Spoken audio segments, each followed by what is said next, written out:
everyone, and welcome back to the podcast. I'm the host, Sean Boyce. I'd like to welcome my guests to the show, Scott and Digby Leigh from AltFee. They are co-founders and brothers as well also. So welcome to the show, gentlemen. Thank you both for being here. Yeah, thanks for having us. Thanks for having us.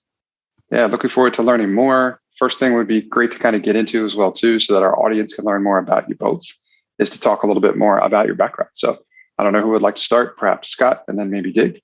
But if you guys wouldn't mind, please tell us a little bit more about your background so the audience can learn more.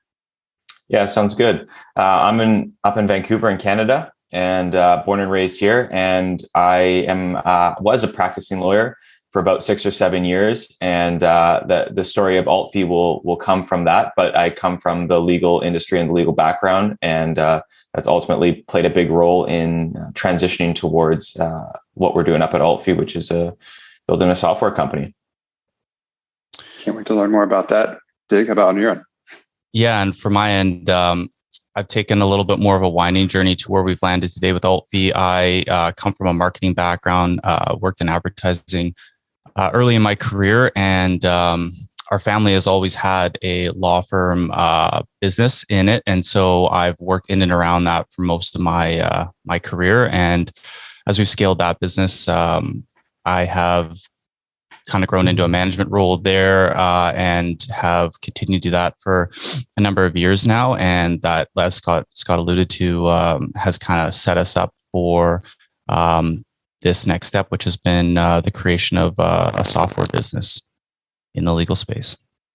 Very cool. And excited to learn more about that. Thank you for the backgrounds. If you wouldn't mind, so that our listeners have a better idea as well, too, tell us a little bit more about AltFee. What is it as a software platform and what problems does it solve? Yeah, so the biggest problem that we are solving, and one that's very well known in the industry, is helping people transition away from being reliant on the billable hour. And so what we've done is we've worked in starting from a manual system at our dad's law firm that Dig referenced earlier. We spent 5-6 months building out a manual system to better approach this problem of how do we move away from billing by the hour? What do we need to do in order to create a system that's going to allow us to have success under that model? And that model is what we call alternative fee arrangements, or AFAs. And so we define that as any pricing of legal services that has cost certainty upfront for the client and is not done through an hourly model. So there's tons of flexibility in what that can be. There's almost unlimited examples of pricing under that, because it's only limited by your creativeness and the combination of some typical ones. But what we've done is we've gone and taken that concept and built software that allows law firms to successfully move away from billing by the hour by having a proper system as the foundation for it. Very cool. And this is something that's near and dear to me as well, too. And a lot of the consulting work that I've done is a stronger version for the billable hour kind of approach. Don't think it really lines up super well with a lot of kind of the outcomes folks are trying to achieve for their customers and clients. And I know we have a mutual friend amongst us, Jonathan Stark, who that's kind of been a big part of his mission, is spread the good word about abandoning the hourly billing model in favor of pushing for those kind of outcomes. And it sounds like what you guys have essentially done with AltFee is turn this into a platform and offer it to the legal industry. So I'm definitely curious to learn more about what what progress looks like so far. And if you could tell us maybe a little bit about maybe an example scenario where what's going on at a firm before they start working with you guys at AltFee, and then what does it look like afterwards? So some form of a testimonial or case study to give folks kind of an idea of the transformation that the clients are able to make with access to AltFee.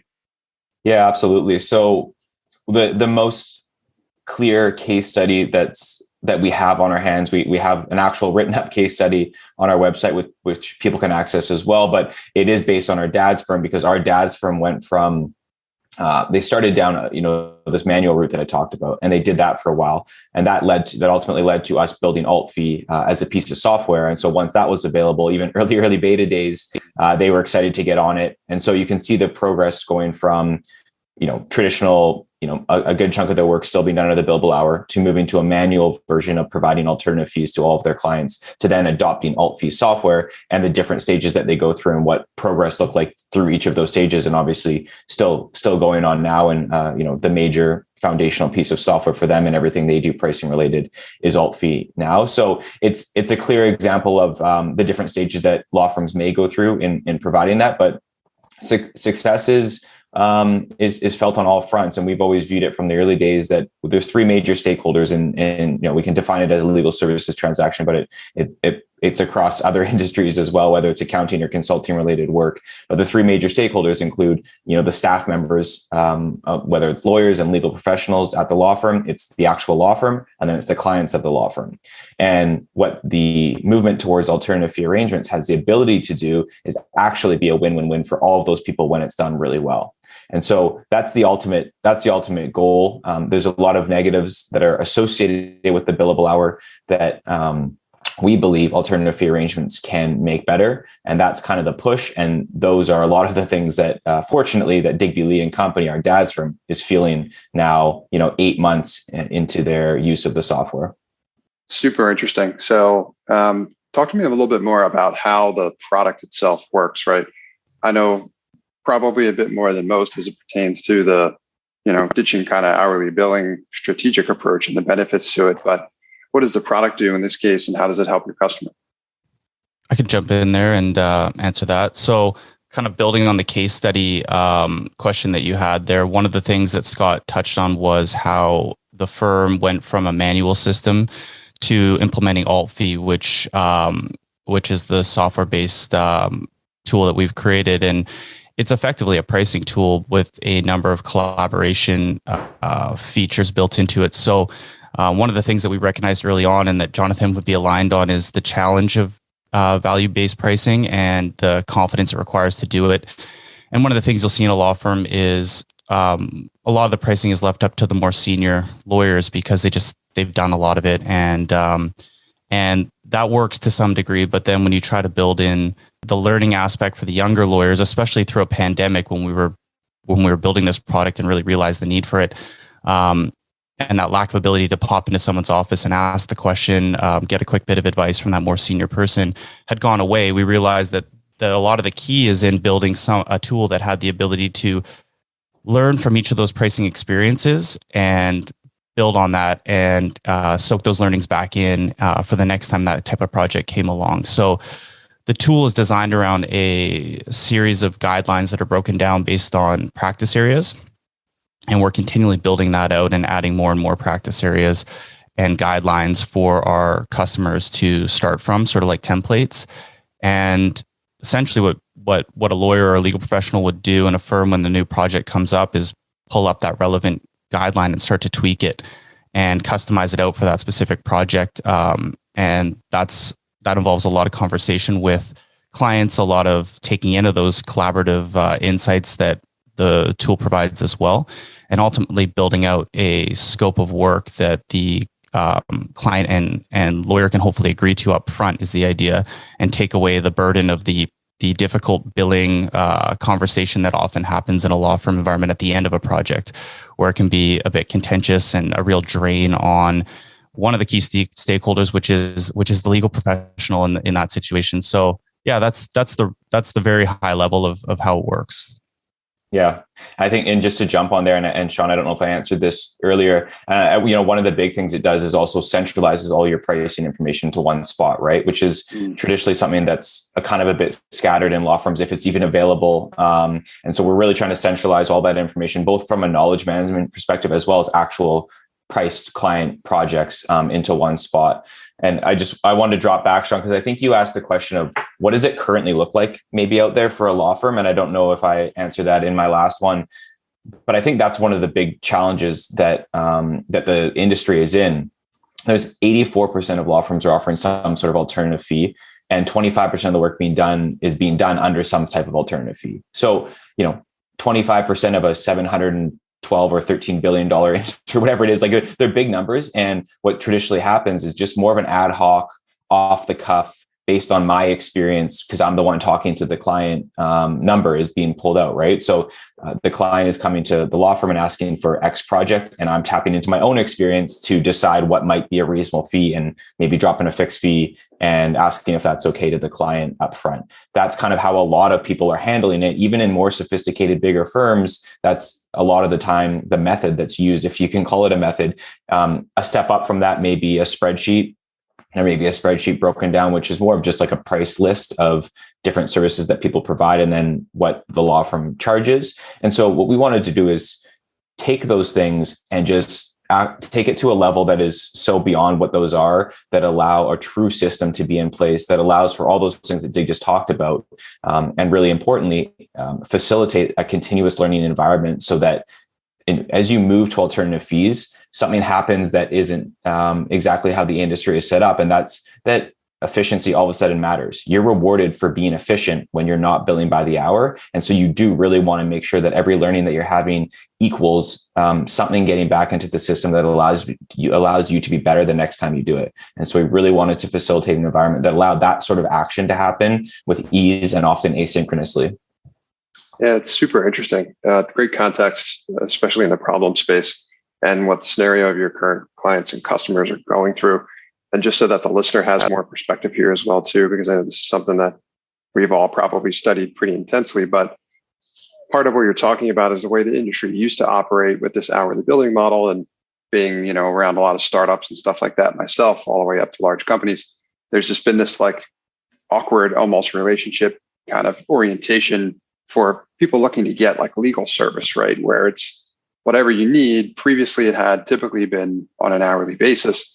So I would see in practice all the time, people that didn't want to spend, significantly large sums of money with their legal services, despite the fact that they needed that help, try everything they could to like get in and off the phone, on and off the phone as quickly as possible, which, obviously everything for the most part is misaligned in that scenario, right? Because it's like, you want to successfully drive towards an outcome, not minimize the amount of time you spend with your lawyer, right? But because of that older pricing model that's set up hourly, those are some of the problems that it creates, which I think is part of what you guys are talking about in terms of why it's been such a push to replace that with something that's better and more like better aligns the successful outcome that the clients are looking for, which is, and I've been through this scenario relatively recently myself with a service provider where I got a bill for something that they were working on implementing, but they didn't do it correctly, right? It was done incorrectly. And like, still, I have this bill, and they asked me about, are you going to pay this bill? And I'm like, well, the job's not done. I'm not looking to just pay you for your time, right? I'm looking to make sure that this job gets done, right? Which is, I've seen it. So long story short, I see it on both sides, right? In terms of the services that I offer, I like to position it around those outcomes. And then when I'm consuming services now, I'm looking for more opportunities to better align it so that we both get what we want out of the arrangement. And that's what you're talking about, empowering for your clients as far as I'm interpreting it. And then big part of what you just described was one of the bigger challenging elements of clients trying to make that transition, which is figuring out the pricing element, right? Because hourly billing is relatively straightforward, right? I'm going to fixed amount of money per hour, and that's just it. I'm just going to work on it till it's done. But it's created all these other problems, which is why the push for the replacement for a better system, AltFee, just like you guys have aptly named the company, kudos there for sure. But figuring that out and making that transition is not easy necessarily for folks or firms that have been doing this kind of older model for a long time. And a lot of what you guys are talking about is helping them kind of make that transition and then track progress along the way and make improvements wherever they can. Is that, would you say that's fair in terms of kind of describing the part of the value proposition you guys are that you're offering? You've wrapped up nicely. We might be done here. Yeah, it's probably a little bit more experience having done it myself, but yeah, it's so relatable what you do and what we're up to and our beliefs. So you get there quickly, but you're right. Like, it's such a changing landscape at the moment. And the cool thing that's happening right now is the clients are driving that change.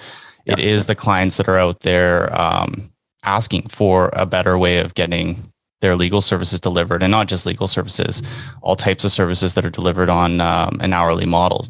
And again, going back to like when we founded the company during the pandemic, the time was ripe for it, right? Because of people shifting needs. Like there was a lot less certainty in the world at the time, and this was one way that we knew we could help contribute a little bit more certainty on the services that legal providers were offering. So yeah, it does. It all goes back to the client demand, and we live in a world now where there's tremendous transparency on things like price and the ability to shop around based on other people's experience, and you can easily find that information, and it informs you as a consumer. And so it is a cool groundswell that's developing where the client is asking for change, and what we see with AltFee is law firms coming to us saying, we know we need to do this. How do we do it? And that's where we come in to help. So it's a great conversation to have, right? I'm glad that it's being recognized as well. Also, that's exciting. Progress is going in the direction, but it's a good point, Dig, that you brought up is like clients, to an extent, they're having a big part of this push towards making these improvements, but it's also good to know that the industry is responding. And then because there's an opportunity there, AltFee kind of fits into helping connect those dots to enable more better outcomes for everybody in that scenario. I'm curious to hear more from you guys in terms of like what traction looks like what has the response been from the industry thus far, and what's performance like for you guys so far? Yeah, so the response from the industry has been positive. We launched in February of this year, so we're obviously still newly out into the market, but the response has been really great. After our initial launch, we had months of tons of demos lined up, tons of excitement around what we're up to, and a lot of people honestly just trying to get their finger on the pulse for what's going on in this space, because it's the topic of alternative fees is not a new topic, but as we know, there wasn't a piece of software out there that really allowed us as a law firm to transition in the direction of actually creating a system around this. So there's a lot of interest from, the solos all across the world to the small, medium-sized and bigger firms that are reaching out, and whether or not they're interested in actually purchasing software right now, they want to know what options look like and start to, get that into their decision-making matrix to figure out when the right time is where it may fit. So I would say it's all been really positive, and we on AltFee's end, we have lots of opportunities around the marketing initiatives that we can take to increase the excitement and demand that's happening, and that's obviously a big piece of this next step that we enter into. But traction from what we envisioned before we launched has been spot on, and what I would say is super successful, and still with plenty of room to grow, because this isn't a North America thing. This is a global thing that we're talking about for both the legal industry as well as other professional services and other services. It's a really big challenge that, we've talked to people in the UK and across Europe and Australia, and a lot of people are in a similar boat, and looking for solutions that can help them kind of take that next step and start to build their systems around the concept. Super interesting. Yeah, the global push is very interesting as well, too. I know in other industries that I've been studying myself, including like accounting and things like that, it's amazing how different it is just in different parts of the world in terms of how much progress the industry has made based on where those firms may be located geographically. I don't know if you guys are seeing any of that. I imagine you probably are, but I imagine the push is really to kind of get to wherever those have made the most progress and are having the most success. Yeah, it's interesting. There's a spectrum of where I think different countries are at, but also different firms within those countries. And I think Australia has always been, in the conversations that we had, been leading the charge from a legal industry perspective on law firms moving away from being reliant on the billable hour. I've spoken to a number of firms there that have fully, as they call them, burned their timesheets, but stopped recording time altogether. And they may have been doing that for 5 or 6 years. And so they're quite a ways down the journey compared to most others, whether it's Australia or Canada or the US, where people may have been playing around in this space and toying with it, but really making that full jump to, I'm not even going to record time, I'm fully making that transition. So yeah, it's whether it's Australia, the UK, North America, a lot of firms in similar spots. And again, both in terms of size too, from people that are hanging their own shingle and starting their own shop to the small to medium size and large firm. Everyone has relatable challenges within this space. Certainly makes sense. I can't imagine what a kind of a transition that must be to go from, because having done that myself for quite a while, doing all the tracking of time, to go from all the time and effort that goes into that tedious element of managing projects to not having to do it at all. It's got to be a pretty cool accomplishment, big milestone for those firms. Yeah, I think so for sure. I mean, and on a personal level, when people do it, like I'm fortunate that, I mean, this is the space we live in. So I get to talk to people either approaching this challenge or successfully moving on from billing by the hour. And it's really a significant change in their life in a positive way in so many different avenues. And I think, one of the things that is really challenging is that lack of alignment that you referenced earlier between the service provider and the client. And this change all of a sudden puts you on the same team. You don't have that misalignment that creates this kind of little back and forth. Even if it's small, there's always that little back and forth. You actually end up on the same team and you're trying to accomplish that same goal together. And so your communication lines open up. You can actually do your job better as a service provider because the client's less worried about giving you that quick call because you're going to have to record a 0.1 if you pick up the phone. All those little mini challenges are really removed and you're put in a position where you can be sort of more team aligned. And, I was talking to someone yesterday and they described it as life-changing when they made the move, which is crazy to think but they literally said life-changing was how they described that move when they were able to get away from billing by the hour to, alternative fees and how they were doing it. So it has the potential to be incredibly powerful in the lives of the people that make the change. Mm-hmm. Super exciting. So next question I have for you guys is kind of what's the current priority? Any challenges that you're currently facing here? Or are we talking on this show to other folks looking to build and grow software product businesses, SaaS businesses, and then, basically like what's next? Yeah. So where we're at right now is, as Scott mentioned, we launched publicly after a beta period of probably 5 months through the fall and winter. We launched in early February. I think the major challenge in front of us right now is one of awareness and education around the topic of AFAs and the fact that there is now a solution in the marketplace. We're not actually really aware of anything comparable to what we've created out there. So it's one of those age-old marketing problems of like, how do you get something in front of people that aren't necessarily searching for it? And there's lots of ways that we're tackling that problem. And again, fortunately, with the world we're in right now, where there's an increased demand for legal tech thanks to the pandemic. It's one of the industries that was notoriously behind in their adoption of technology. There's remarkable statistics being put out by the Clios and Thomson Reuters of the world around the rapid adoption of legal tech through these last couple of years in particular. So that really bodes well for us, and it's a matter of leveraging that. And so we're working really hard right now on developing and executing on our marketing strategy. Our ongoing sales are obviously really important with the stage we're at really right now, and taking all those leads that Scott mentioned that have been acquired over the last 3 months and working them through our sales funnel. And the other notorious challenge with law firms as clients is there's quite a long sales cycle, typically because they're busy, quite frankly, and lawyers are first and foremost in it to practice the law. And that's something we know firsthand from all of our experience in the industry. And so it is a unique challenge in terms of getting people to the decision-making point. And so I think, quite frankly, just honing our sales ability to help that conversion take place is a major challenge that we're tackling actively right now. Yeah, definitely can understand, especially with the type of transformation that you guys are enabling for these firms with AltFee, that certainly is going to come with some unique challenges like you're describing, Dig. That definitely makes sense. It's one of those things where when you get there, it's awesome. It's great. Totally well worth the investment along the way. However, definitely going to be some growing pains, I imagine, getting people to that epiphany.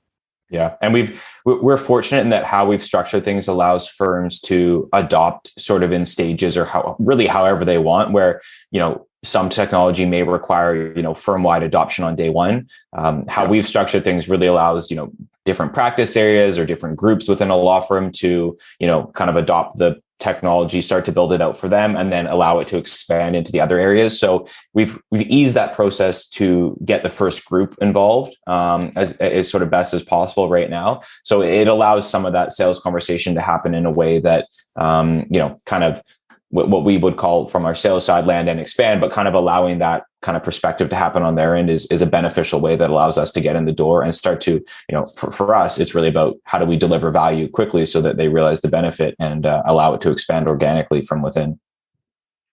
That's excellent. And I think the other interesting thing that we've learned throughout this journey so far is that there, like any technology or in any business, there's usually early adopters, and there's early adopters in a lot of these law firms as well that are queued up to the idea of moving away from billing by the hour for all the reasons mentioned already, and so they're willing to take the lead on it, and that's a really powerful thing for us because they already have the alignment, and so we can get in there, and as Scott mentioned, we can just get started with the corporate group in a firm and get them rolled out. And once they start to see all the benefit and feel it, then it becomes something that's much easier to pitch to other leadership in the firm. And that is actually one of the other challenges, is just the old school structure of the partnership model in a lot of law firms, and getting buy-in from sometimes a large group of partners versus the smaller firms that typically have one or two leaders, and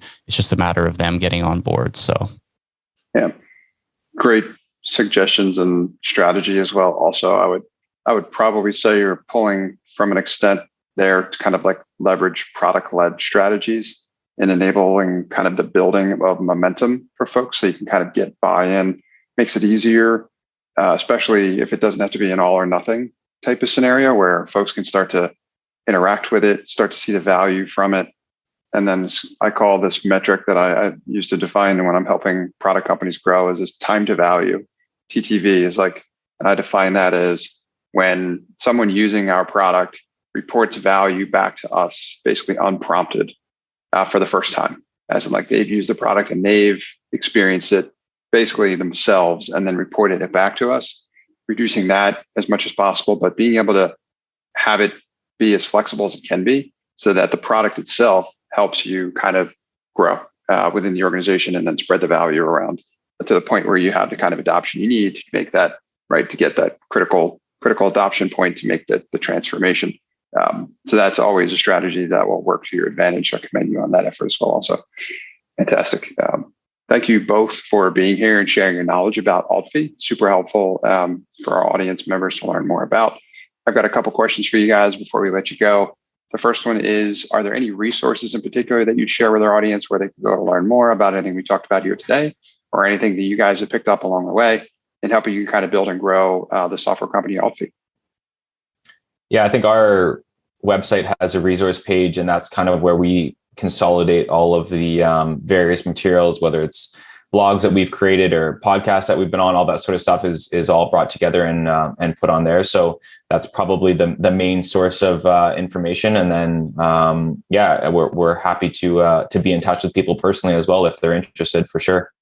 Yeah, I think our main avenues of connection are LinkedIn for sure.